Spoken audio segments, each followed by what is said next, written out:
একটা সময় পর দেখবেন আপনার ক্ষতি করছে যারা, তারা আর কোথাও নেই, তাদের জীবনে সুখ নেই। এটা অবধারিত হয় কর্মপর। সুতরাং আপনি তাদের অভিশাপ দেবেন কেন? প্রতিশোধ নিতে যাবেন কেন? আপনি আপনার কাজ করে যান, মনে শান্তি বজায় রাখুন, স্বস্তিতে থাকুন, যেটুকু পাচ্ছেন তাতে সন্তুষ্ট থাকুন, প্রসন্ন থাকুন। দেখবেন আপনার আনন্দ কোনো দিন কেউ নিতে পারবে না।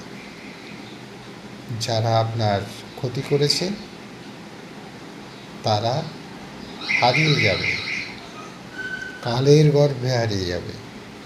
মিলিয়ে নেবেন। একটা সময় পর দেখবেন আপনার ক্ষতি করছে যারা, তারা আর কোথাও নেই, তাদের জীবনে সুখ নেই।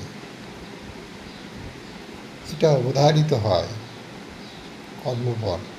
সুতরাং আপনি তাদের অভিশাপ দেবেন কেন? প্রতিশোধ নিতে যাবেন কেন?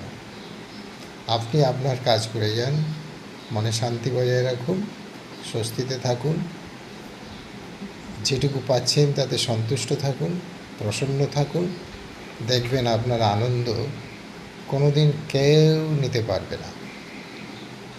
যারা আপনার ক্ষতি করেছে তারা হারিয়ে যাবে, কালের গর্ভে হারিয়ে যাবে। মিলিয়ে নেবেন।